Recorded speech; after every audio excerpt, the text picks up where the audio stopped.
What up? What up? Welcome into Views from the Stands on a Friday night. It has been a little bit, and I do apologize for that. Had a lot of stuff going on. It is great to be back with my boy, Mr. GMike. How are you doing, my friend? Feel good, baby. It's Good Friday, so you already know. Happy Easter, everybody. Early Easter, but happy Easter to everybody. Absolutely, man. You got a whole bunch going on in the sports world as well. Today we have a fun-packed show, man. We just got some breaking news we're going to get into here in a minute. We also have a special guest coming on, Mr. Tim Benson, which you guys are going to love. It's going to be a great time with him. But we got some NBA news. We have some controversy coming up with the NBA and the MLB. We get to have a little discussion about that one. Kirk Cousins gets paid again. Tell me if you've heard that one before, man, which is insane. We also have the men's Final Four coming up this weekend. Just a whole bunch of good stuff. So without further ado, let's go ahead and bring on our special guest for the night. Special guest views from the stands. Welcome into the show, Mr. Tim Benson. How's it going, my friend? What's going on, gentlemen? It is great to be here. Thank you so much for having me.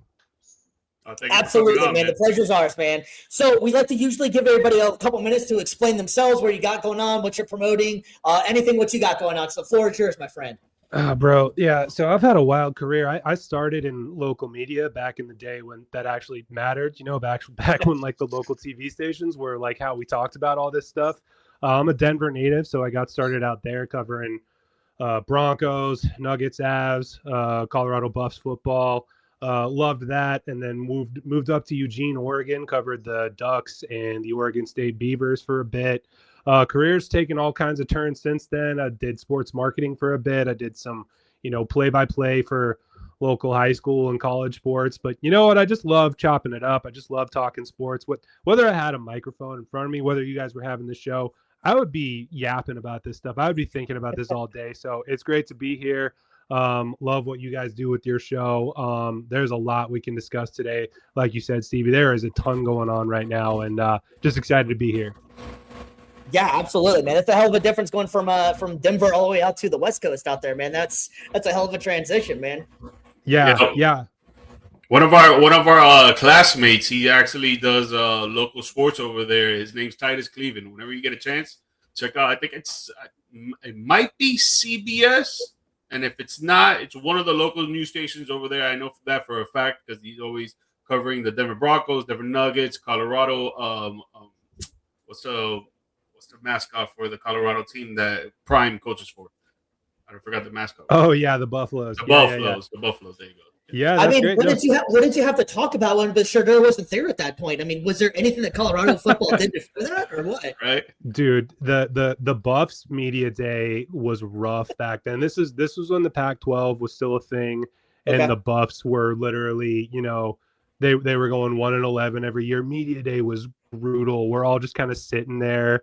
The coach is getting fired. He knows he's getting fired. You're just kind of like doing the song and dance. Like, so how can I ask you the same stuff I ask you every week? How can we keep this show on the road? Like, no one wants to be there. It was tough, man. Those are the real like greasy, grimy days as a sports reporter. Like when you've got to cover a team that is just getting dog walked all the time, and you have nothing to cover. You've talked about how bad things are over and over again. You do not have a single ounce of like a positive spin left. Like those are the real grind of a day. So yeah, man, Prime gets there, and I'm so jealous of everyone. I'm like, this guy is a content machine. All you have to do is wait 30 seconds, and you've got half an hour worth of stuff to talk about. Back when I was there covering the Buffs, oh man, it was like, okay, are we going to lose to freaking UCLA by 3 touchdowns or 4? It was a rough time. So I did have a question for you real quick, just because you're talking about local getting that stuff like that. How did you get your start into local? Because a lot of people, honestly, just for our experience, we both went to Full Sail University in Orlando, and getting your start in that kind of stuff is extremely hard. And so Dan Patrick, that's where we graduated from the school of Dan Patrick. It's a rough start, So how did you actually get into local media, and how did that all transpire, really? Yeah, man, I wish I had, a more uplifting answer, but it really is like who you know. I happen to, get to know one of the main anchors at the CBS station in Denver. Mm-hmm. That's where I got my start.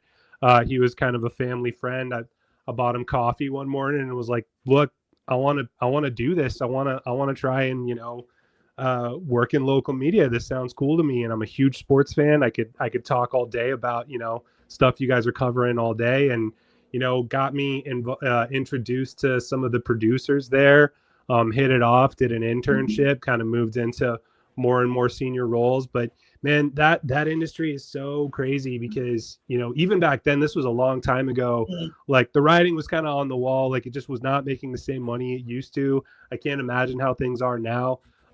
Like you said, the school of Dan Patrick, like nowadays it's all about you just got to do it. You just got to make it. There's no like real distribution through TV anymore, unless you're like ESPN, unless you're at like the very, very top. Like you just got to make your own way and try to get people to catch on. It's such a different time. There's no more gatekeepers anymore, which is one thing, but then you've just got a sea of competition. It's so congested trying to break through, trying to get anyone to, notice what you've got to say. At least back in my day, yeah, it was a grind, and yeah, I was doing local TV, but like, there was nowhere else where people were going to hear about the Ducks. Like they had to watch the 6 and 7 o'clock news to see what I had to say. So at least I had that platform. That platform is going away. It's shifting so much more towards TikTok, towards what we're doing right here, which is great. But because so many people can do it, it's really hard to pierce through and, get noticed. So shout out to you guys for doing this. It is not easy. It is not easy getting your foot in the door. I know that, but things are different. I think, like I said, there's no more gatekeeping. So, you can let the cream rise to the top, so to speak. It's not about like, hey, who knows the right people like I did a long time ago. Yeah, so let me also, just so everybody knows as well, we have Mr. Tim Benson on here. And just we want to give a quick shout out real quick to Podmax. That's actually where we met Tim on here. And he reached out, we connected, and looking forward to everything that we're going to have transpiring and continue to work together. But having said that, Podmatch is a great company to deal with. They've stand up great people. So if you're looking at any kind of podcasting or anything like that, I would highly recommend Podmatch. They have been fantastic for us. We've gotten to meet so many different people. Like I was just saying, like we just met Tim on here. It's just been a great company. So if you're ever kind of considering doing any kind of podcast work, Podmatch is a no-brainer. The price is right, and you'll meet so many interesting people. So shout out to those guys, and they're always available for you. Answer any questions. So I got nothing but high praise for Podmatch. They've been a fantastic company to help us out with. Yeah, and it's good to keep that you have that mindset to keep writing and keep going, because like if you haven't noticed, but in the last few months, Netflix started putting stuff on their channel with podcasts, with sports podcasts and stuff like that. And any type of newscast is really going up in the world. Like you got I think it was the Golden Globes or the Oscars that they had an award for the best podcast of the year. Like, and it just goes to show that people want to hear more authentic stuff, their true people's self, from other people, that instead of CNN, Fox, ESPN, CBS, like they want to hear from the people that act and do stuff like them on a day-to-day basis, instead of like these big-time names and these big-time players that they're like, yeah, what they say makes sense, but have you been in the gutter like I have been? GMike, that's such a great point, man. And, in this business and what we're talking about here, like no one cares about your resume. No one cares about your LinkedIn. They want to see, can you do it? So just do it, just make it, and that's what's going to lead to opportunities. I've had a lot of random one-off gigs show up here and there, just simply because I had something on camera. I could show that, hey, I've been on live TV here and there. I've talked about this and that. And so just putting yourself out there, just doing what you guys are already doing is a lot better than, any kind of spam, like AI written LinkedIn post or something like that. Just get out there, take a crack at it, man. Exactly. Yeah, great advice. All right, so let's go ahead and jump into what everybody came here for. Let's jump into some news. News from the world of sports. All right, well, we just had some breaking news come out just before we went live on air. Luka Dončić is officially going to be out for the remainder of the season. As of right now, it was a couple of days ago, we went down with a hamstring injury. Everybody was kind of concerned on what was going to happen with this. Turns out it's a lot more serious than we all kind of thought, and he's going to be out indefinitely. They do not have a timetable set for it yet. Tim, man, this was huge for the Lakers, huge for Luka. What's your thoughts on this one? This is tough, man. They were they were starting to really click. They looked like they had a lot of good things going into the playoffs. Now, granted, I think the Thunder and the Spurs are, eventually going to duke it out for the Western Conference, no doubt. But the Lakers had a nice thing going, and this really takes the air out of their sails. You know what I'm noticing? I know this is hot off the presses. We haven't had a ton of time to digest, but what I'm seeing is what you just said, Stevie. They are being kind of cagey, kind of tight-lipped about timetables, which is not a good sign. If he was going to be back in 2 weeks, they'd be saying that. If he was going to be back for the first round of the playoffs, they would be letting the world know. They don't have a clue right now, which is not a good sign. That means they need to figure out the extent of the injury. They need to figure out how quickly they want to roll out this from this info from a PR perspective. This is not good news if you're a Lakers fan, especially since, the elephant in the room is how much longer is LeBron going to be productive? I mean, this was maybe kind of one of their last shots to have this version of the Lakers make a deep run. This is a dagger if you're a Lakers fan. I don't have any other way to put it right now. Yeah, definitely, man. The Lakers are not going to be able to do nothing without Luka Dončić. I'm sorry to say it. You saw it during that game. Once Luka went out, that game went downhill fast. I think they lost about 25 or 28, something like that. And the heater that he has been on for the last few months, and so has Austin Reeves, which I think that they play very well off each other. It's like a Batman Robin type situation. He went crazy, I think, for a month and a half for a stretch of games of 8 to 9, where he almost scored 40 in all of those games, but he scored more than 28 points in most of those games. He had 2 triple doubles. Most of them were double doubles. He was going crazy. Obviously, on the defensive side, he's always been a liability, which is why LeBron has taken that step back on that role of, I'm going to hustle more. I'm going to get more rebounds. I'm going to play better defense. I'm going to distribute the ball more and more so I could be the third person on this team that gets the ball while Reeves and Luka, they do their own thing. I'm 41 years old, man. You know what? I'm going to take a back seat, and it is what it is. I'm going to ride this train to the wheels fall off. But now the wheels are falling off. Luka Dončić is now with a hamstring injury, which was actually an injury that happened last week or the week before that against the Rockets. But they didn't sit him out because he came on the court and he was like, yo, you know what? I'm good. I could go in the game. He ended up going in the game. But the thing with hamstring injuries, man, and I know this from personal experience, is that they linger. They will not go away. If you have a hamstring injury, unless you get some type of surgery on it, which most likely will happen for him in the summer because he's such a young player and he's such a generational player that he needs to fix that. If he's going through the playoffs with a hamstring injury, I would not be surprised him missing a game or two during the playoffs in the first round. Yeah, I know, and it's wild too because just going on that heater that you were talking about that Luka was just on. I make no quarrels about him. I'm a Mavs fan, so losing him was a big thing. But this has kind of always been the Luka story, though, too. If you think about it, really, is that he gets to this point, goes on heaters, goes great, goes nasty, and then somehow, some way ends up getting hurt, kind of thing. I mean, if you remember, that's kind of how Jalen Brunson became Jalen Brunson. Was in that playoff series. Jalen Brunson had to take over. And that's whenever everybody was like, oh, Jalen Brunson's the real deal.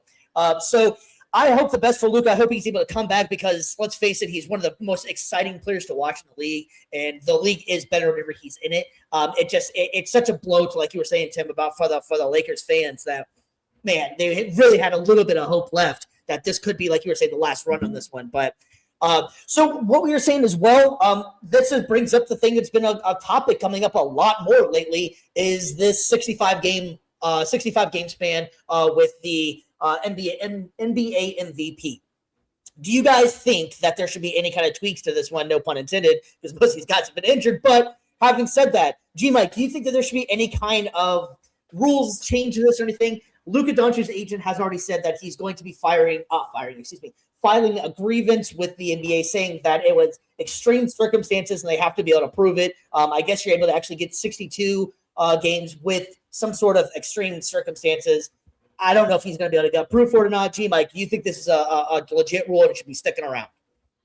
I do think it's a legit rule that should be sticking around, but I do feel like there should be a tweak to it. And I actually thought about it all day today. And I think in my opinion, the best solution would be stop the eligibility mark when March comes around. Because at the end of the season, the players want to play. They want to get that momentum going into the playoffs. They want to help their team get a better seed win because home court advantage is a thing. You want to have that home court advantage going throughout the playoffs. Either it's the 1 seed, the 2 seed, the 3 seed. It doesn't matter. If you're the higher seed going against the lower seed, you're going to have that home court advantage going to Game 7, right? But let's not get it twisted. The players did this themselves. Started with Kawhi Leonard, and it started going down from there. Like, a lot of them want to cry and nag about how, I want to be in the awards, but right now it's taking away my incentives, my bonus money, because if they get into All NBA and all these awards, they get money off that. If you guys didn't know, the fans out there, but they end up getting money. So yeah, they're going to cry and nag or whatever, but you guys should have talked to your peers, NBA Players Association, whatever the acronym stands for, and you should have talked to your peers and been like, yo, we need you guys to stop load managing because it's messing up our money. Right? The NBA needed to do something because load managing was going crazy. Dudes were sitting out for whatever reason, not because of a true injury, because it just felt like sitting out. And, dude, at the end of the day, man, this game, any type of sports, any type of entertainment goes to the fans. The fans are the ones that bring in the money because they're the ones that want to watch and enjoy the product. And if you're going out there just sitting games because you just feel like, I need a rest and I don't feel like playing today, dude, there's families out there that spend a whole month paycheck to take their whole family to go watch you play, but you want to go down there and sit down. And now you want to cry and nag that you can't get an NBA award because they put a restriction of 65 games. You guys should have worked on it yourselves. Where are you at with this one, Tim? GMike, you took the words out of my mouth. Like, they had to do something, right? They had to do something. The load management was just getting out of control. And I'm glad you're sticking up for, kind of the working man, the working family who's trying to be a fan of basketball and trying to go see a game. I mean, the amount of money that has probably been offloaded over the years because it's the one night the Lakers are rolling into town. It's the one night the Cavs are rolling in. It's some one of these star-studded teams rolls into town. They kind of, pick their date on the calendar. This is when we're going to go. And then it just gets ruined because, these guys are so careful about, preserving things. They had to do something. The league had to do something to step in and stop it. We can all, kick and scream about whether it should be 62, 65, 68, but they had to draw the line somewhere, and they did. And you know what? This is how progress gets made. It's rarely nailed on the first try, but you make a change happen. You usually see some progress, and then you can keep, refining it, getting it better from there. So I agree with everything you were saying. It's interesting cutting it off in March. I don't hate that idea at all. It's crazy because I think the writers, the people who vote on this, they're instructed to you can't. They vote before the playoffs. I think, they're trying to not take in a playoff series into account. But I think what organically happens is it becomes like the award for who had like the best February and March, or who had like the best April even. There's been years where you could make an argument for a wire-to-wire winner, but then, some guy just goes off in the last 15, 20 games of the season, and he's who ends up getting the award. So it's already pretty lopsided in terms of how things are evaluated. I don't hate the idea of just, look, let's cut it off March 1st. You guys do the best you can for, your first 60 games of the year, and we'll kind of evaluate things from there. Maybe that kind of puts the rest of this into place. But yeah, I don't hate the 65 degree at all. I'm a big supporter of it. Sure, I'm sure we can find ways for it to get better, but you know what? This had to happen. This was overdue. Yep.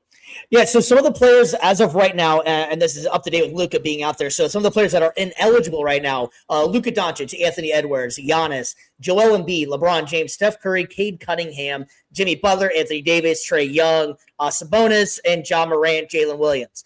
So some of the rules of this one, so that just so people understand this whole thing. The players must play at least 65 regular games. At least 63 of the games include a minimum of 20 minutes played, which I think that's a very reasonable ask for some of these superstars in here.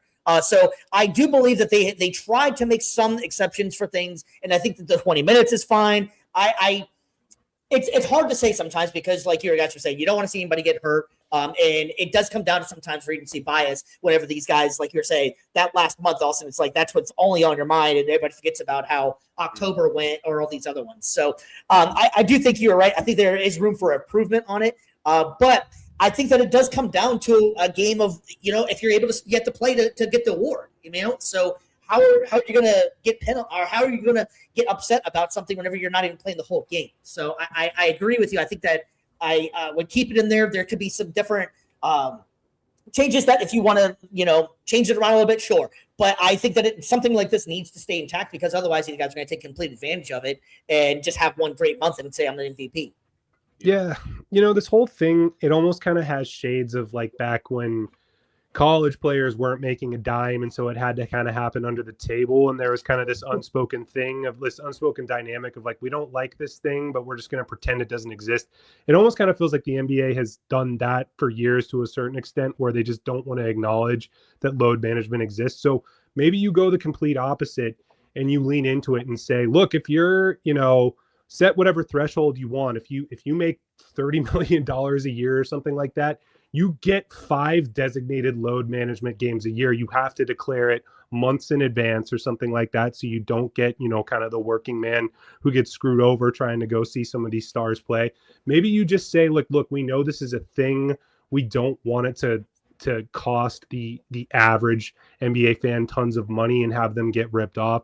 Maybe we just try to designate some sort of amount where we recognize you've got a lot of games to play. Some of them are on Christmas. Some of them are in Europe. We realize the demands that an 82-game schedule has on you. But you know what? We got fans who pay good money to watch you guys play. We have to do this load management stuff in a way that's more fair and less, under the table, less backroom, less fake injury designations. I don't know.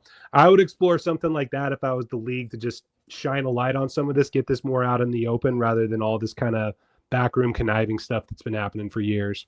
That's actually a great idea, because now you saying that just pops up the reasoning behind it in my head, and it's kind of, you compare it to work and school, right? For the regular person, when it comes to work, you got PTO, you got sick, you got leave. If you're having a kid, you got parental leave. There's different incentives when it comes to getting paid to not be at work, right? So it kind of makes sense there. And even then with school, the reason why I bring up school is because when you watch the Lakers, LeBron, Luka, Austin Reeves go up against the Houston Rockets, Kevin Durant, Amen Thompson, if Fred VanVleet was there, it would be awesome. But you got Sengun as well. Like in school, when there's a big time test, you can't miss. You have to go, and you're going to have to show up, and you got to be there, and you got to take that test. It should be the same thing with that as well. If you're going to have these 5, 6 big superstars going up against each other, all you mother effers got to play like that. Well, I think actually it's a pretty decent segue. Actually, we're going to do something else here, but I think it's a pretty decent segue. We're talking about the NBA in here. There's been a big stuff that's coming out these last couple of weeks, and it's mainly to do with baseball. Is baseball making a huge comeback right now? Baseball has been dominating the charts.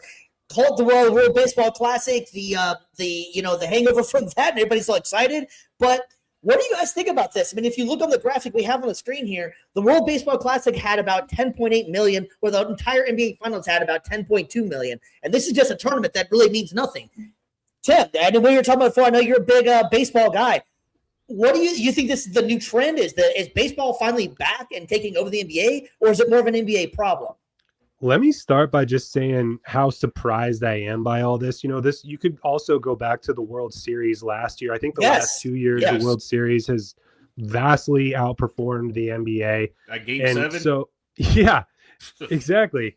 you had a game 7 in the NBA finals and it still didn't even touch what, the World Series was doing. So I'm really surprised by this. Let me go back like a little bit. I think Major League Baseball for a long stretch of time made like just some of the worst decisions. Like they could not get out of their own way. And I still think you see shadows of that. They make decisions all the time where I'm just floored by how bad and how blind they are to some of this stuff. So I am really surprised to see that they've been able to turn a corner with some of this. Whereas, I think the NBA had made a lot of good decisions, 10 years ago, but the numbers don't lie. The numbers don't lie in terms of ratings, in terms of TV contracts that are going around. There's a lot of pieces of evidence to show that, man, baseball is really having a moment. Now, I want to say one thing. I think part of it is a little bit of luck with matchups that we've had. World Baseball Classic aside, although that's another good example because you had the U.S., going to the finals. But the last 2 World Series, you've had the Dodgers and the Yankees, 2 massive markets, 2 very storied teams, lots of star power on both teams. And then you have the Dodgers and the Blue Jays, which has this sort of U.S. versus Canada aspect to it. You've kind of got a David versus Goliath thing because people were starting to sour on the Dodgers. So I think baseball, these matchups sort of fell into their lap to have this incredible, really big run with the World Series. NBA, on the other hand, had the Thunder and the Pacers last year. No disrespect to those teams or those fans, but I think diehard NBA fans were excited about that. But does the average sports fan, are they able to name more than 3 players on either of those teams? I don't know. So I think part of it was circumstance. I've got a weird perspective on this, and I don't know if this fuels like the massive rating shift, but it's just something I've noticed. I used to do some consulting for the Premier Lacrosse League. Hard to draw parallels between MLB and NBA there. But the one thing they did really well and that they understood was that a big part of their revenue was going to come from merch. And a big part of those merch sales was having a really good social media presence that highlighted their sales, that highlighted their stars. And it was really geared towards younger crowds. It was geared towards, 10 to 15-year-old boys who were really getting into lacrosse, wanted to stunt at school and wear the latest and greatest. That's how they made a lot of their money. What's weird, though, is that parallel shows up in some of the bigger leagues. With baseball, the NBA, and football, yes, the TV contracts are a huge source of revenue, but those are like 10 to 15-year deals. So you are locked into that money for huge stretches of time. Year over year, it's hard to kind of find too many growth levers because the TV money is baked in sometimes a decade in advance. Ticket sales, kind of the same thing. Yeah, that can fluctuate, but every stadium has a fixed amount of tickets that they can sell. So ticket sales have kind of a cap too. So what's their growth lever? It's the merch. It's selling to young kids who want to have like that 3rd and the 4th jersey. And what I think baseball has done really well is lean into that. They've had the City Connect jerseys. And whatever you have to say about those things get a lot of buzz online. A lot of the kids love them. And even if they've got 3 or 4 Aaron Judge jerseys, guess what? They want the City Connect too. And I think that they've done a really good job of branding themselves, creating an army of walking advertisements for the sport. I don't know if that's why you've seen their ratings just completely dwarf basketball, but it is something that I think they've finally started to get right. It also helps that they finally fixed the issue of not having games last 4 hours long. They really cut down on that. I think that was a smart move. Whereas the NBA, who I used to think used to be really on top of that, seems to just be having, these swings and misses, no pun intended. The NBA Cup, I think, was something that they thought was going to be this big splash. And again, diehard NBA fans probably love it, but I think the average fan is just confused. Like, why am I looking at this freaking neon laser tag style court all of a sudden playing for this tournament? I don't really understand. I guess they go to Vegas. What does that have to do with anything? So it's weird, man. It's like they flip-flopped, credit to Theo Epstein. I think the MLB hired him to kind of course correct and make a lot of better decisions for the average fan experience. I think he probably deserves a lot of credit. You asked the question of like, is this a crisis for the NBA? I don't know, man. I don't know what they do. We're looking at another year where it's probably going to be the Thunder representing the West, and NBA fans probably love that. But do NBA execs love that Oklahoma City is going to represent, half of the finals viewership? Yeah. See, I'm gonna go a little bit different approach on that, because I feel like that it's more of, I think the MLB has finally got stars back. And I think that the MLB has finally nailed some of these guys. You got Aaron Judge, who, I'm a Red Sox fan, so I hate the Yankees, but yet I still like Aaron Judge whenever he's up the bat. He's so massive and he doesn't come off cocky. I enjoy watching him, even though I want him to strike out every time, but he's a great player. Shohei Ohtani is one of the biggest stars in the world right now. It just seems like an approachable dude. You got the younger generation. You got the Ellie Deli Cruzes and the Ronald Acuñas, and these guys are bringing this flair, but it comes off as fun. And I think with the NBA, it's becoming more annoying because you got your superstars, and all it seems like they're doing is complaining that they don't get the calls. And the three-point shot, that has really kind of messed things up for the NBA, although it is kind of cool whenever you got these guys.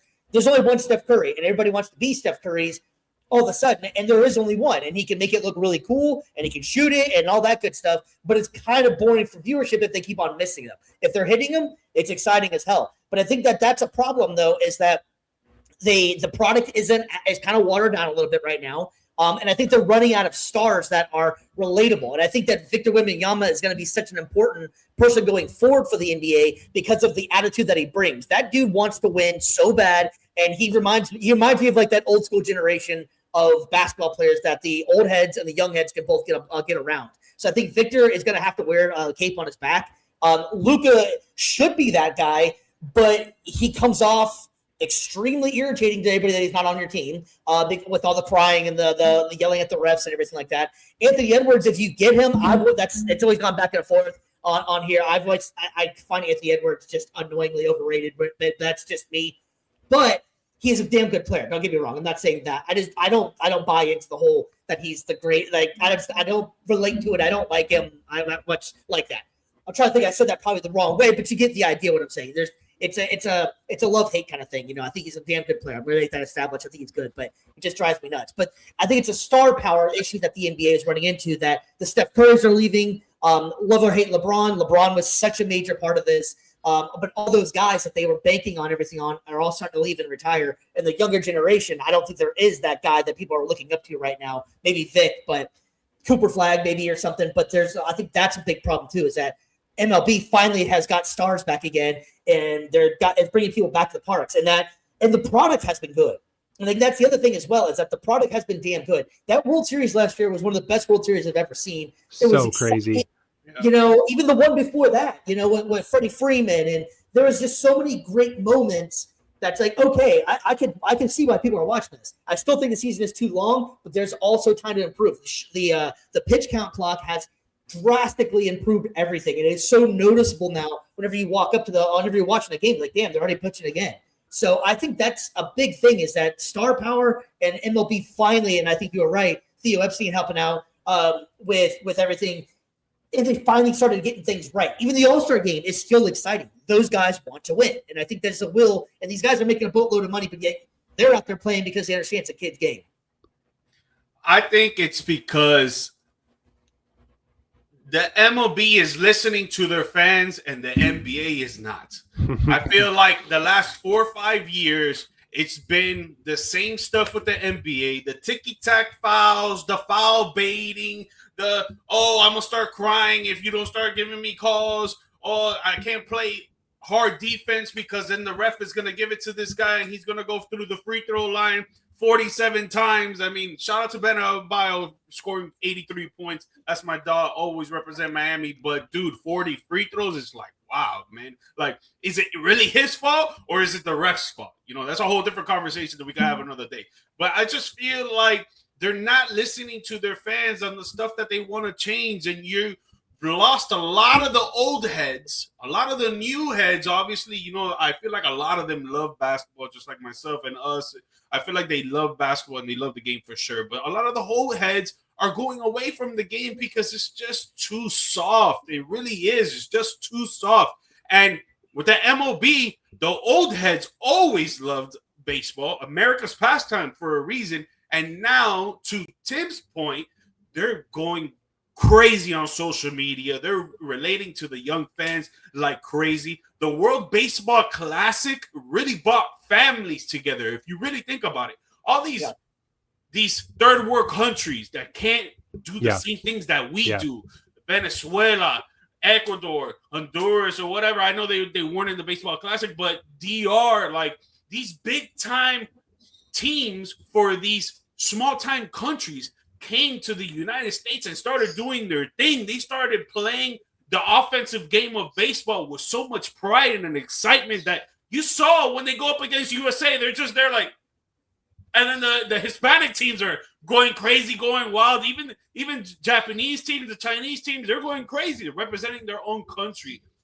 And that's just what made it more exciting for baseball fans to see. You saw it in 2023, and you just saw it now this past, what was it, like 2 months ago? That, bro, it just showed so much excitement for the MLB. And then with the rule changing, bro, making the game faster, making more runs, making more stolen bases. The ABS challenge is freaking magnificent to me, if you really think about it. I know a lot of people are complaining about the umpires and stuff, but let's be real. The umpires call the game 90% of the time fair and good. You know, the other 10%, we're human. It is what it is.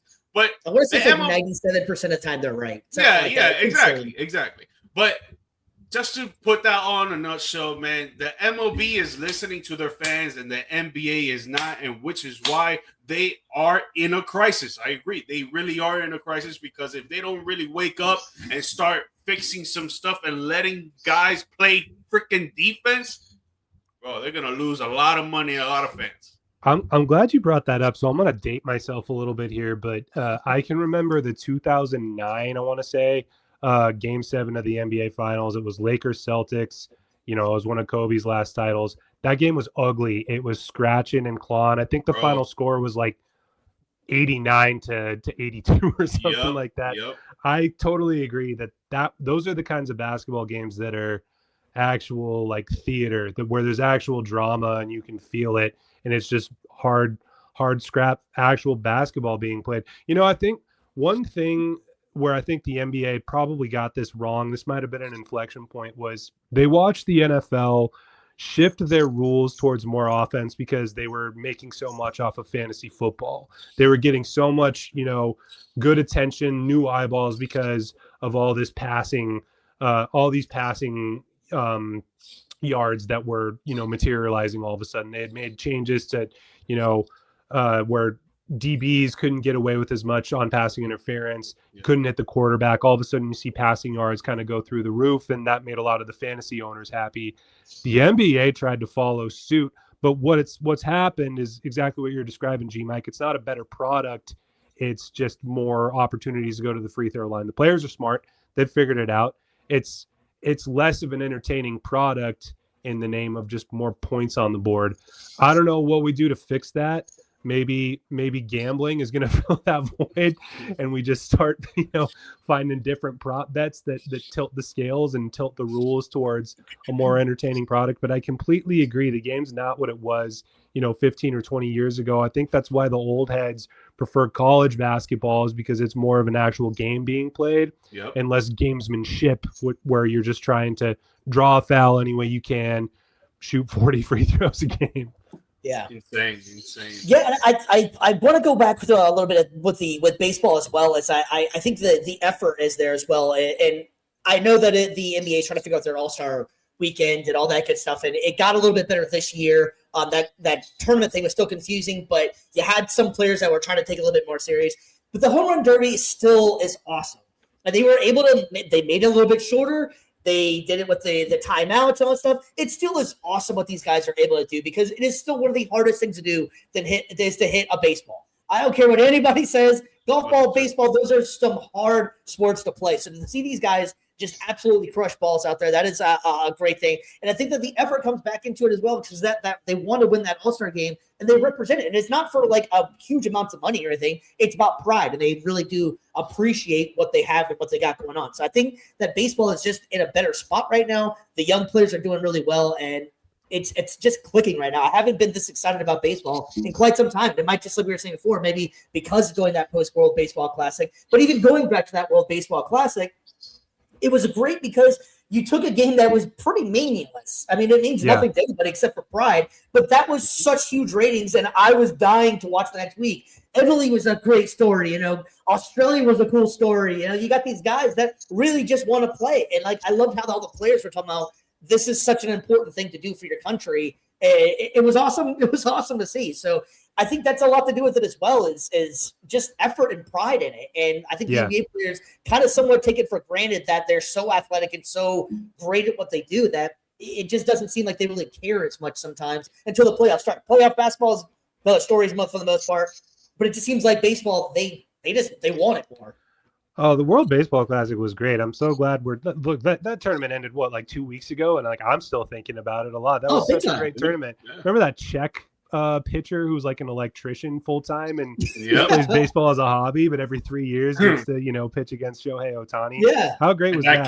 That kid that was like 19 years old, I think, from Panama or something like that. Like, crazy. Imagine going back to school and be like, yo, I pitched against Ohtani, dude. Like, seriously. Yeah, there was some great storylines out of that. But Stevie, back to your point about stars for baseball too, that probably has a lot to do with it. I think you nailed it. Remember like 2014 when baseball's trying so hard to make Mike Trout as big a deal as LeBron James and as big a deal as Peyton Manning? And no shade to Mike Trout, he's a great player, but like, he's not out there. He's not, schmoozing. He's not, doing funny TV spots. He's like the most milquetoast guy ever who just wants to lift weights, get on base, play well. He doesn't want anything else. And so, I think we're in a place now where, we do have a lot more marketable stars. You've got a lot more, interesting, I don't want to call them gimmicks, but a lot of interesting dynamics. I'm glad you brought up the All-Star game. Remember the swing off to finish the game last year? They had to have the home run. That should be extra innings every single time. Get your two best home run hitters, and that's how you end extra inning games. Would be sick. Awesome. That's sick. I don't see. I'd be all in favor of changing that. It's like a permanent rule on there. Having just brought up Mike Trout, I wish if there was like one of those UNICEFs or something like that for guys that should get a ring. It's Mike Trout though, man. Like, that poor guy never left the Anaheim Angels, really. They're running into the Los Angeles Angels or Anaheim, whatever they were at that point. He was just always around these losing teams. He got injured. He tried so damn hard to be the guy. And that guy should just get traded to somebody for one day and give him a ring. That guy deserves it all, man. Like, and he always was a stand-up guy. He, like you were saying, though, too, he wasn't always the most marketable, but he was good at what he was doing. Never a problem. Never, like, any kind of off-the-field issues or anything like that. It's just I think his team was a losing team, so that didn't help out that their biggest star was on a bad team. Oh yeah, totally. I agree with what you're saying. I don't think he's going to win a World Series, and he's going to go down as like Dan Marino plus Karl Malone combined. Yeah, Adam Iverson, Charles Barkley. I heard the other day. Side note. I heard the other day on a podcast that Ohtani offered the Angels the same deal he offered the Dodgers, and which is he's getting only $3 million from the team in the next 10 years, but he's making so much endorsement money that it doesn't freaking matter. And he gave the same deal to the Angels because he wanted to stay there. He doesn't like change. He wanted to stay where he was at. And they told him, nope. Crazy. Yeah, that's insane. Well, that's also one of the professional segues here. We got someone else that made a lot of money, and that is Mr. Dude, how do you like Mr. Kirk Cousins just got another deal from the Las Vegas Raiders. Now, this deal is on paper, it's 5 years, $172 million. But there is some, nuances to this deal. Basically, this deal is a 1 year guaranteed deal that is worth about $20 million. They have team options for the next couple years after that, so it could be up to $172 million. So that is a lot of money for Kirk Cousins. And if you ever was wondering about this as well, Kirk Cousins has now made $321 million in his 14-year career in the NFL and has 0 rings to prove it or anything like that. But the dude is just a money machine. Guys, going back to the brass tacks of the football situation in here, I think this was personally a fantastic move for the Raiders. Tim, I'm going to have you start with this one, man. What do you think about this move for the Raiders and on your thoughts on Kirk Cousins making a lot of money again? Yeah, well, and it's even more money because the guy only shops at Kohl's. And so, like his overhead is very, very low. Exactly. I agree, Stevie. I think this is a great move for the Raiders, and I'm a lifelong Denver Bronco fan. I don't say nice things about the Raiders unless I absolutely have to, but this was the right move. Him and Fernando Mendoza, who they're obviously going to take, are the same person. Like they're the same, friendly, religious, shucks, milk drinking guy. And so the fact that Fernando Mendoza is going to come into the league and have himself plus 15 years kind of like taking him under his wing, that is such a great scenario for them to develop their quarterback of the future. This is kind of an old school move too, right? Like 20, 30 years ago, the first round picks would usually sit for a lot of the season. Remember, Aaron Rodgers was on the Packers for a long time before he ever, got a start. This used to be how it was done. And then in the last 10 or 15 years, the first round picks are going right into the deep end. So this is kind of an old school football move, but I think it makes perfect sense because not only do you have, your rookie quarterback, you've got Clint Kubiak, who's a head coach for his first year. There's going to be a lot of figuring out to do for the organization. This is kind of a pillar of stability for them. The Kirk Cousins memes, the jokes, they're out there, they're real. But you know what? He is a rock solid quarterback. He's going to give them the stability, the predictability, the reliability that they need. He's going to be smart. He's going to teach Fernando Mendoza how to read defenses, read NFL defenses, a lot better than if Fernando was on his own with just a quarterback's coach. I think this is such a good setup for them. And you know what? It's more than just Kirk because they invested in a lot of other places in their lineup too. The Raiders got a ton of guys. They got Tyler Linderbaum. They realized that their offensive line was Swiss cheese. Miraculously, they still have Max Crosby. Who knows what's going to happen with that? But they have a much more complete team than they had last year. And I think with all of the question marks, with all the new faces they're introducing, why not get someone who's been there and done that on this is his fifth team or something like that and wins games. Yeah, and the other good thing as well is you brought up Clint Kubiak being a first-time coach. They worked together back in Minnesota as well. So they're already familiar with each other, their system they want to run. And you nailed it on the head, too, is that Kirk Cousins is the absolute perfect guy to bring in underneath for Fernando Mendoza because they are generally the same type of person. You're not going to have any off-the-field issues or anything like that. And a role model to look up to would be Kirk Cousins in there. And the other thing I think that's great about this deal is that it's team-based, if you will. So it's 5 years. So let's say Mendoza isn't ready for 2 more years. You still have Kirk Cousins, so I believe he's 36 right now. So quarterbacks are playing into their 40s right now. So even if he plays out that entire contract, Mendoza's still going to be cheap. Even if he plays out the entire contract, he's going to be 41 at that point. So I don't foresee that happening. I think Mendoza is probably going to start maybe middle of year 2, possibly year 3, something like that. And it goes back to sometimes these guys, they need that. They need to learn a little bit more. And I think Mendoza is very intelligent and has the will. If you watch that championship game when that last play, it's going to live on forever. That's just type of guy that he is. He has that will, determination. But if you watch also the press conference afterwards, that guy is so polished of exactly what to say. He is the perfect spokesman for your team. Never gonna I hope nothing changes, but it doesn't seem like he's going to be a problem for the Raiders at all. And it's going to be kind of interesting seeing him in Vegas when he's going to be out there, because he's not that kind of guy. It doesn't seem like yet.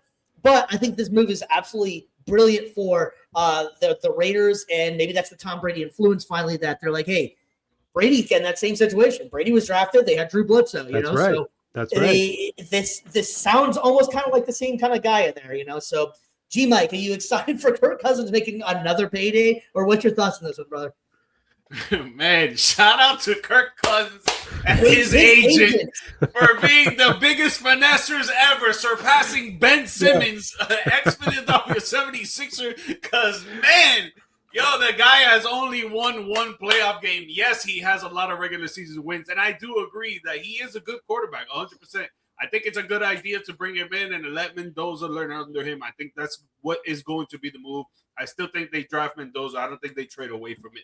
But, man, the biggest finesse king in sports ever. Like, the type of game that the agent was spitting in this business table has to be studied, man. Like, I need to talk to this guy because when I get on ESPN or Barstool or whatever, I need him as my agent. Because that guy's going out there and getting him paid. This is the second time in a row that Kirk Cousins gets a big-time contract, man. If you put it in perspective, he's had 2 contracts, put them together, 9 years, about $309 million. 321. The last 2 contracts, this one and the other one? Yeah, I believe it's 321 is what his career earnings are right now. Yeah. Dude, like crazy, man. Crazy finesse. But to get away from that, yes, I think that it's a good move for the Raiders. I think they should have paid him less, in my opinion. But whatever, it is what it is.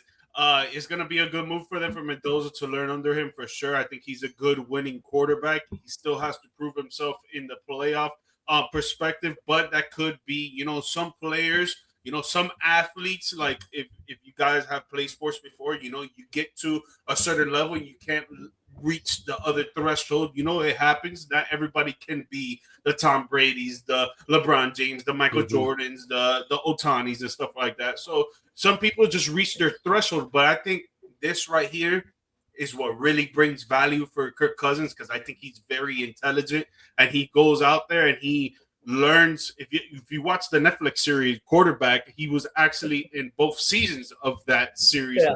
And the guy is very intelligent. He learns, he studies, like he knows what's going on out there on the field. There's times that he'll throw 5-6 touchdowns a game with 400 yards, and then there's other times he'll only throw one with like 2 picks. Obviously, the game of football is so fast that every game is different. Any given Sunday, like it's never going to be the same thing. But dude, shout out to him for getting his money. Shout out to his agent. That guy needs to get paid. I don't know what the percentage is there, but Kirk, you need to give him a big percentage on that. And then the Raiders, they're doing good moves, man. Like you guys mentioned, they brought in some players that are going to help change the team. They have a lot of draft picks, which is really going to help them down the line. And I agree with Tim. The only thing that they really need to work on is that offensive line, because that is going to be scary for Mendoza and Kirk, and even Alshon Jeffrey, because, man, like, there's only so much that you could put on his body. Like, y'all need to protect all 3 of them. Yeah, I was thinking about that as well. Is that I think the Kirk Cousins coming in there as well as now. I mean, Geno Smith was a shell of himself when he was in Seattle. Seattle, he was actually pretty good. When he went to the Raiders, it just didn't look the same. I don't know if that was that the Chip Kelly system didn't work for him. If Pete Carroll, I really thought the Pete Carroll thing was going to work out well. It just didn't work out that well. I don't think the team was very good either. So that's tough to do whenever you don't have that big of a team. But I think the Kirk Cousins going there is going to help Bowers. It's going to help Genty. It's going to help their players develop, because now they're going to have a good still throwing quarterback, and that's been there, done that, and seen a lot of things. And not the fact that Geno Smith hasn't, but I think with adding that Linderbaum, like you're saying, that's going to add that line a little bit better. But I think having Kirk Cousins there, who can still sling it pretty well, is going to do wonders for all these guys to be able to learn from and to work around and stuff. So I personally think it's a great move for the Raiders. I think it's also kind of a smart admission on their part of being realistic that it's a really tough division, and they're not just going to be, competing for it right away. So why not give Mendoza a little bit longer of a horizon to work with, rather than throw him in there and say you need to win games right now? I mean, that's such a brutal division. The AFC as a whole is pretty loaded, so it kind of takes some of the pressure off of we have to win right now, and sets a more realistic expectation of maybe we'll win more games a couple years down the line. But Stevie, you brought it up. Can we just acknowledge how funny it is?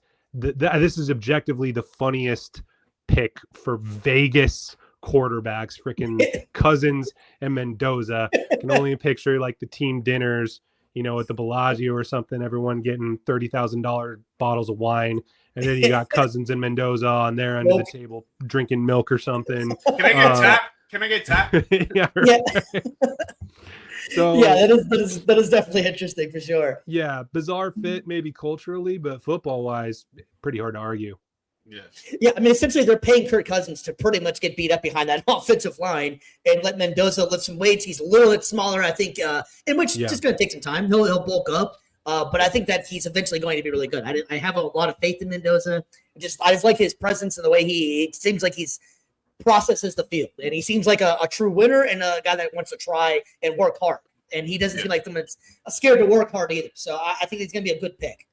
Cuban, baby. Man. Cuban, baby. Yeah, that's right. Baby. Represent He was Cuban real beat. clutch. I kept waiting for Mendoza and Indiana as a whole to kind of fall back down to earth all last year through the regular season and the playoff, and they just never did it. So he does seem to rise to the occasion pretty well. But I think that extra time, that kind of longer leash they're giving him is probably the right move in the long term. Yeah, agreed. All right, fellas, we're going to go ahead and jump from the gridiron and go to the big college basketball games we got coming up this weekend, man. It is going to be awesome. We have the Final Four for the men's: Connecticut, Arizona, Illinois, and Michigan in this one. Fellas, this is going to be a stacked Final Four. It's very chalky with you got the top seeds over there, and Illinois sneaking their way in. Tim, what's your thoughts on this one, man? Who are you picking, and what's your thoughts on this? I think I got to go UConn over Illinois, Arizona over Michigan, with Arizona winning the whole thing. But you know what? I think any of these four teams could do it. It is interesting. I think you got the one half of the bracket, which has just been the pure chaos upsets. That UConn win was the most absurd thing I've ever seen. Illinois, very fundamentally sound team, but you had Florida going out in the second round. They weren't a threat anymore, and then Illinois beats Houston because Houston just seemed like they didn't really have it. So a little bit surprising to see them there, but I do think they're a worthwhile team. Then on the other side of the bracket, like you said, just the chalkiest chalk matchup ever. Two really good teams. They've been good wire to wire. I like Arizona a little bit more than Michigan simply because they're both really defensively good teams. I think this is going to be a well-played game of basketball. I think they both have top 5 defenses. I just think Arizona has proven over the course of the season and over the course of the tournament that they have more ways to score. I'm going to give you kind of a weird boomer take here a little bit, but I do think there's something to be said that when the game shifts, from college gyms to NBA stadiums, and then again to football stadiums for the Final Four, that does mess with depth perception. That can throw some offenses off if they're used to living and dying by the three and outside shooting. Arizona doesn't really do that. They have a lot of ways they can score points. So I think they're really well equipped to win a Final Four game. And then I do think they'll take it home. I like UConn on the other side simply because of their experience. They've been there and done that a lot recently. You got Caravan with the chance to win his 3rd national title in college. That hasn't been done since like the UCLA teams in the 70s. Pretty crazy story there. But I like the experience of UConn. I like the well-rounded offense of Arizona. And then I think that well-rounded, balanced game plan that Arizona has is going to get them over the top. GMike, you're up, my friend. Yeah, I'm gonna go with the same picks for UConn and Illinois. I think it's gonna be a very good game. I think both of them are gonna be very good games, but I think UConn, in my opinion, I think they're gonna take over this game because of their speed. Throughout the whole regular season, they have been great shot makers, and then in the tournament, they kind of simmered down on that, and they started going downhill with that. It could have been confidence, it could have been execution. Who really knows? But after that game against Duke and that big-time shot, I'm sure their confidence is through the roof. The momentum is going through the roof. Dan Hurley, for sure, is in their ear letting them know, if you guys did that, you can do anything. That's what I would be saying, really. So I think they're going to have that edge, that winning edge over Illinois. If they're not going to be shooting as well, they got to be careful because Illinois has a huge team, very tall. Yeah. So they're going to get a lot of rebounds. They're going to be boxing out a lot. So they got to knock down their shots. But I think this is the game where they bounce back and they start knocking down their shots because that confidence is going to be at such a time, all-time high, right? With Michigan and Arizona, I think that's going to be a very close game. Now, I wouldn't be surprised if in the beginning Michigan goes up by 10, 15 points, maybe even going into halftime, right? But with Arizona being such a great defense, the best defense in college basketball, that I think they will turn it up during halftime, come out at halftime and be like, yo, you know what? We're going to start playing the way we play. Way more physical, way more defensive oriented, together as a unit. They're going to knock down that lead. They're going to make it close. And then I think it's just going to be up for grabs at the end is who's going to really want it more in those last 30 to 20 to 10 seconds. I think it's going to be a really tight game, if not tied. And I think it's just going to be up for grabs there. But I'll pick Arizona as well just because I think their defense is going to show up when they need to, and they're going to go out there and execute. And Michigan's going to be just a slight step back from them. Yeah, I think both of you guys nailed it on the head, really. I'm going to take UConn over Illinois, and for all the reasons you guys have already said, I don't think we need to go over that one more time, really, with it. And Arizona and Michigan, man, that almost sounds like that should be the national championship game, just because right. of how good these guys are. So it's kind of a shame that has to be, the one next to it or whatever. But I do think UConn's going to make it to that one, and I want to go with Arizona as well in this one. And I think that's going to be a damn good game, though, too. Arizona's got a pretty big-sized team. I remember watching them the first game of the season whenever they played Florida, and I was just highly impressed with the team on there. They got a James on the team, so they have a good chance now. Like the first James in a Final Four, baby. he's done so much, So, but having said that, no, jokes aside, though, I think Arizona is the most complete team, and I think Arizona is going to end up winning the national championship. I originally was thinking Florida just because I'm a Florida fan. But after that first game of the season, I was like, damn, Arizona looks legit. They look like an NBA team where they play out there. So I'm going to stick with that one. And I'm going to take Arizona over UConn in the final. But I think that both these games are going to be very, very exciting and worth a watch to see. And one more thing on college basketball real quick. Got to give a shout out to Cam Boozer. He won the AP National Player of the Year. I think it was definitely well-deserved for Cameron Boozer. He was averaging 22.5 points a game, 10.2 rebounds, 4.1 assists, and shooting 55.6% from the field.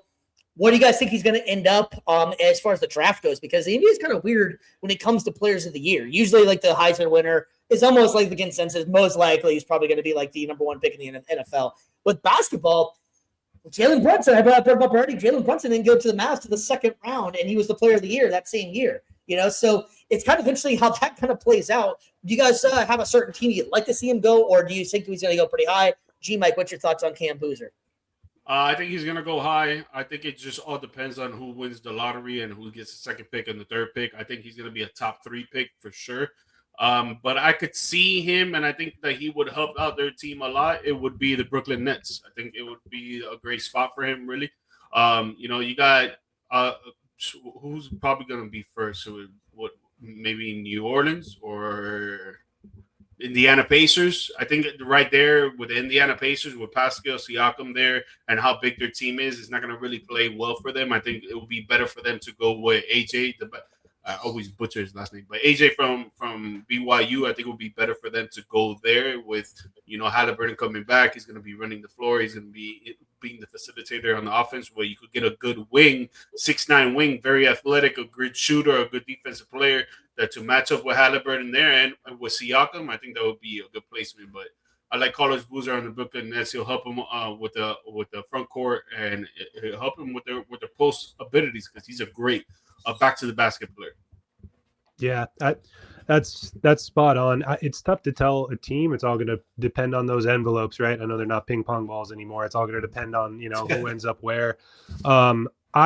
You brought up a good point. The player of the year, I almost feel like, is irrelevant. I think where he's going to stand out is that he's going to have that NBA player pedigree. He's going to have that NBA player heritage, and I think that organizations are going to like that. Okay, this guy's been taught from birth, literally, how to be a professional, how to work hard. He's going to know exactly what those organizations are going to want to see. They're going to know that they don't have to worry too much about instilling, the work ethic in him, things like that. So I don't see him slipping too far in the first round, simply because I think they know what they're getting more than any particular award. I think, they like what this family's about. They like what they've seen, both from his heritage, but also he had a great regular season, and I think they know that they know what they're getting. He seems like a pretty safe lottery pick to me.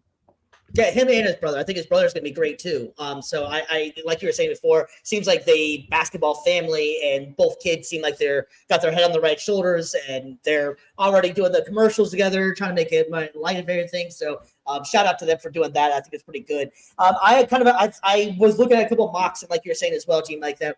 It's still up in the air who can get it there, but I think the Pacers is a great pick for him to end up there as well. So I like what you're saying about that one. So I think that's a good spot for him. But congratulations to Cam Boozer for winning the National Player of the Year, and I think he was very much well-deserved. I'm almost positive he was unanimously voted, and he was also only the 5th freshman to ever been able to get that award. So That's a big shoes to fill right there, and it's been happening more and more recently. Anthony Davis was one of them as well, and I can't remember the couple other ones, but it is pretty good company to be in whenever you can say you're part of that crowd on there.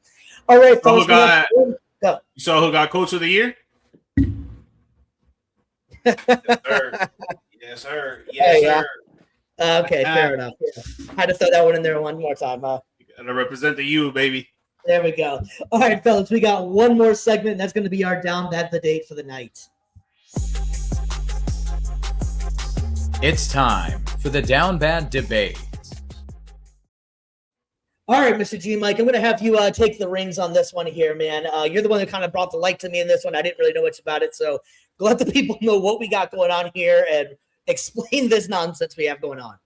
Patrick Beverley has gone viral once again, and I truly believe now after this convo, because he's gone viral several times on different basketball topics, but this time I really think that this guy really says stuff for clickbait, honestly, just so he could get his name out there and, still be known. He actually got kicked off one podcast, and now he's on another podcast because they didn't really like him. Just want to throw that out there. But he went on the podcast and he said that he will choose James Harden as an overall better player than Dwyane Wade. And that's cool. You have your opinion and it is what it is. But the reasons he was saying on why James Harden, it was very baffling to me. He was basically right here. We have it up. He was saying MVPs, Harden, scoring titles, Harden, assist titles, Harden, all NBA, Harden, all second team, Harden, career, mostly everything Harden, except for career blocks and weight, right? But at the end of the day, like when you really put it into perspective, do you include championships? Do you include how he made his team better? Do you include playoff wins? Do you include Olympic gold medals? Do you include the fact that they made a nickname out of you because you were so damn fast on the court?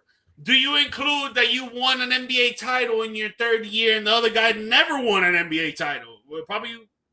Well, I think this year is a good chance with the Cleveland Cavaliers. But maybe we'll not win an NBA title. And it's just like, the way I see it is I choose Wade over Harden because I'm in the vicinity of, if you're a two-way player and you are amazing on both sides of the ball while they're comparing you to one guy who is just amazing on one side of the ball, like very, very good, it doesn't win the argument for me. And then Wade got 3 championships. He would have got scoring titles too if he didn't get injured. That 09 season would probably be been his and going on if LeBron didn't come over, if Chris Bosh didn't come over, if he didn't take the back seat to these guys, he probably would have won a scoring title too. And assist, yeah, maybe Harden would have taken over the edge there for sure.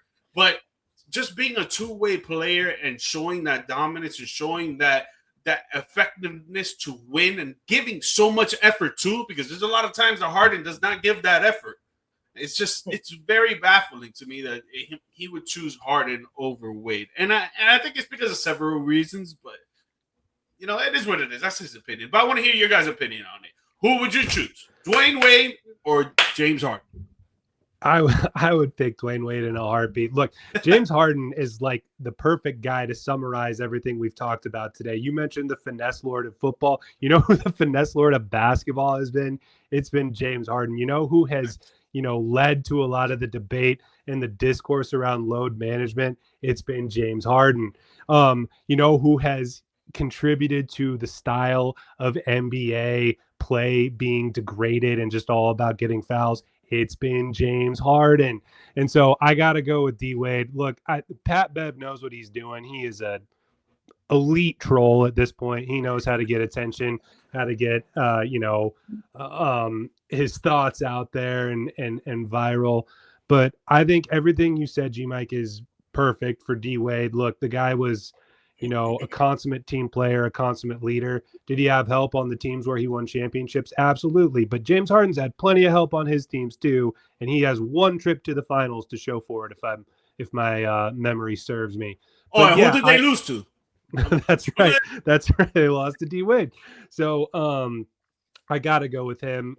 There's something to winning championships. There's something to winning games. Look, let's just take the stats and, all of the objective arguments about it. If I have to conjure an image of DWade in my mind, it's him doing a Euro step and scoring. If I have to conjure up an image of James Harden in my mind, it's him jumping midair, shoving his chest into the nearest defender, and then hucking the ball in the vague area of the rim to get to the free throw line. Statistically, is he a pure scorer? Yeah, you can make that argument all day. You can cherry pick the stats you want to make the argument that he has, a better impact on the game, but I don't buy it. I think what DWade did when he was around was phenomenal. You said he made the team better around him. He could drive, he could shoot, but he was such a good distributor too. He was such a good leader in the locker room. And look, the guy's got 3 rings to show for it. So as far as I'm concerned, it's really hard to find a better argument than that. And one of the rings, before you go, Steve, one of the rings, his first ring, they won because of him. That's right. Because of him. I'm glad you brought that up. I was waiting. I was about to say, Steve knows. Dwyane Wade has 2 rings, okay? The NBA refs earned their own ring in that one. As a freaking Dallas Mavericks fan, he went to the free throw line, I think, 99 times in a 4-game season. Now, Bam Adebayo knows all about that for going 43 times. So Dwyane Wade understands all that about it. So I'm always still bitter about that championship that Miami got over my Dallas Mavericks, which Dallas should have freaking won that game. Having said that, I'll let that go in the past. Is that he attacked so much. When we were down 0-2, he said, yo, give me the ball and get out the way. That's what he said. He said, I'm going to pull For sure he talked to Kobe. Rest in peace. I'm still just so pissed off about that, man. I actually know exactly where I was. I was on this boat from my from views from the stands here. I was in Guantanamo Bay, Cuba, and I was watching the finals, and I just went outside and threw everything that I had so I was still in the military at the time, so I threw everything I had and broke some stuff. It was a bad day for me, but anyways, having said that though, I was in elementary school, dude. Yeah. Wow. Yeah. Well, while I was out there serving America, but having said that, Thank you. Yeah, exactly.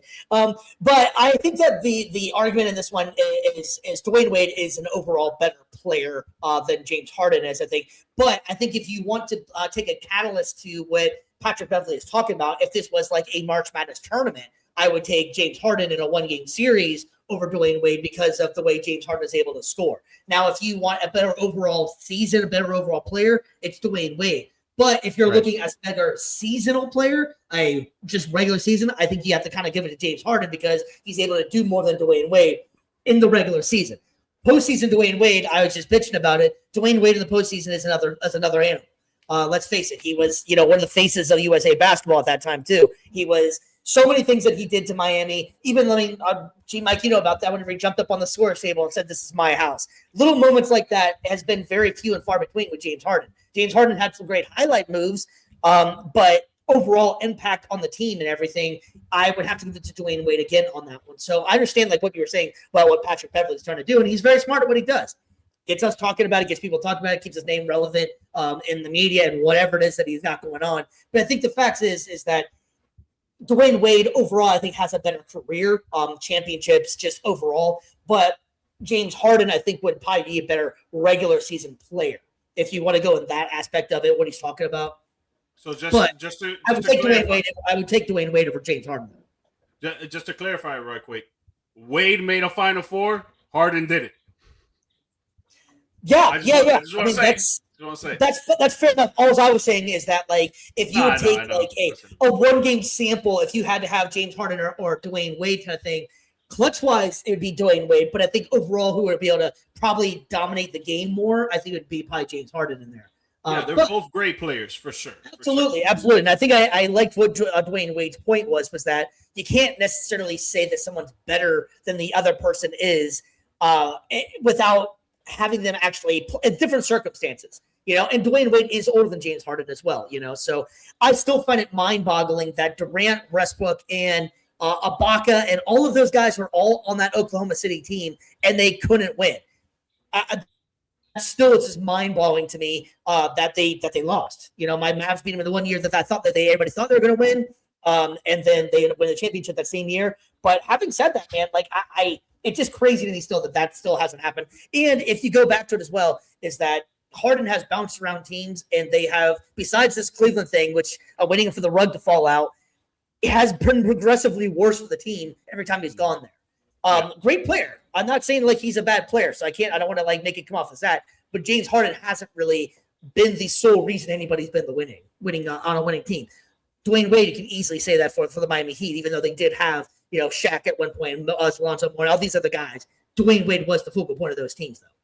Yeah. Not only that, like in hindsight, you look back at the 2010, Big Three unveil. I don't know that there's another guy that could have, been able to handle that media circus and all that crazy attention, all those crazy team dynamics. I don't know if there's anyone who could have handled that better than Dwyane Wade. It's almost kind of like you look at Mike Tomlin for the Steelers and you go like, man, that guy had Antonio Brown, Le'Veon Bell. He had all these characters, but he got them to move in the same direction, and he got everything wrangled and moving forward to win games. Dwyane Wade had to deal with LeBron when I think LeBron was probably at his least mature as a person, and maybe at times as a basketball player. He had to also have his ego in check and say, look, I want to get two other guys. I just don't think that run that they had happens with any other superstar as the centerpiece other than Dwyane Wade. Yeah, very good point. Yeah, I think that's a very, very forgotten aspect of it as well. That was Dwyane Wade's team, and he was able to swallow his pride enough to say, hey, if we can afford to get these guys in here, let's bring them in here and create something special. So that's a very, I feel like, unforgotten thing that was Dwyane Wade's team, and you bring in LeBron and all the other guys. And let's not forget, in 2017, we were one game away from playing the Cleveland Cavaliers in the Eastern Conference Finals. And then ended up happening that we paid Whiteside, so Wade said, F y'all, I'm out of here, which was the dumbest move ever. Well, next to giving freaking Tyler Johnson $88 million for 4 years when the guy didn't do anything. But, dude, there's so much good to say about Wade that it's not comparable to Harden, because there's a lot of good things to say about Harden too, but there's several bad things to say about Harden. Yeah, I don't think his shooting ability is consistent enough. I don't think he wants it to be consistent enough to put up with the baggage. I mean, Dwyane Wade has never purposely gotten fat enough to the point where the team just had to trade him and finally get rid of him the way Harden has. Great pure scorer when he wants to be, but man, when he wants to be is kind of a tough riddle for teams to figure out. It's awesome. It's awesome. Yeah, 100%. I mean, both were great players. I was just looking up as well because I was wondering. I couldn't quite remember, but I thought I was right. Dwyane Wade has never won an NBA MVP, but he did finish in third place. So obviously, he should have probably had an MVP maybe season in there. But I can understand what Patrick Beverley's trying to say. It's just whenever you really kind of compare the two, I kind of feel like NBA people are going to just go with Dwyane Wade in this one, just because of all the extra that we were going with. And like we were saying before, Dwyane Wade has constantly made these teams better. Harden, not necessarily so much. Yeah. All right, ladies and gentlemen, that is going to wrap it up for us for Views from the Stands. We want to give a special round of applause and a very much a thank you for coming on the show. Tim, this is your time right here. If you want to promote anything you got going on or anything like that, the ring is yours right now. If you want anything else you want to tell anybody to come follow you on or any of those kind of things. Yeah, well, thanks again for having me. This was great. Big fan of what you guys are doing, and it's been awesome, to talk shop with you guys. But yeah, my handle's on the screen here. I'm trying to get back out there, get involved in more podcasts and more broadcasts, and I'll be posting what I'm doing there. But pleasure to join you, and thanks again. Yeah, man. Absolutely. Well, we'll definitely have you back on, especially with playoffs coming up here soon. So we'll definitely have you coming back on. But we do have if you can see the handle we got going on there, we do have a big announcement. We'll be hopefully getting some social media network out there a little bit more. But we did just open our very own first ever Views from the Stands merch store. It's a very simple site, vftfstore.com. You can get a hat like this one right here. We got a bunch of different stuff out there. We got men's t-shirts, women's t-shirts. I even just made an apron for the cookouts with the logo on there. Actually, I'm kind of proud of that thing. It's kind of cool. He's a chef. It's a very affordable prices, and you can get everything directly on there, vftfstore.com. It's a big step for all of us there, and it's really helping us out. Thank you to everybody that already has purchased any items. And so far, we've had great reviews, and people really like the quality of everything. If there's anything else you guys want or need or anything, please feel free to email us and let us know. But please, and thank you for watching, and that's a big move for us. So please check out the website one more time. That's vftfstore.com. All the information is right there. It's all safe. It's all secure. It's through Shopify. So we really appreciate that one for you. Mr. GMike. Yes, sir. Guys, thank you for tuning into the show. Tim, thank you for coming on. And just so you let you know, if you need us to go on your show and try to do a little collab, we can do that too. Try to help each other out for sure. Absolutely. You be my first call, and then let's call Kirk Cousins' agent right after that. No, for sure. I need to get his number right now, dude. Wow. Guys, thank 100%. You. Please like, subscribe, share the show with your family and friends or neighbors or any strangers you see at any games that you go to. Let them know. Views from the Stands is a great podcast for sports news, sports entertainment, sports information, whatever the hell it is. And if you guys are into sports gambling, I run a Telegram channel where we offer sports gambling slips daily, where we could get you winnings from $25 to $50 to $100 a day. You only pay $10 a month, and we have an affiliate program as well where you can make extra money on the side. So if you guys are into that, you'll see the link pop up on your screen. If not, you'll see my social media accounts. Slide in my DM, and we can start a conversation on how to get you on and pop. All right, ladies and gentlemen, we've already said it once, but have a very safe and happy Easter. We will hopefully see you guys back next week on Tuesday. Tim, it is a great honor to have you on the show. Look to be working forward with you guys again. For Views from the Stands, we are out. Good night.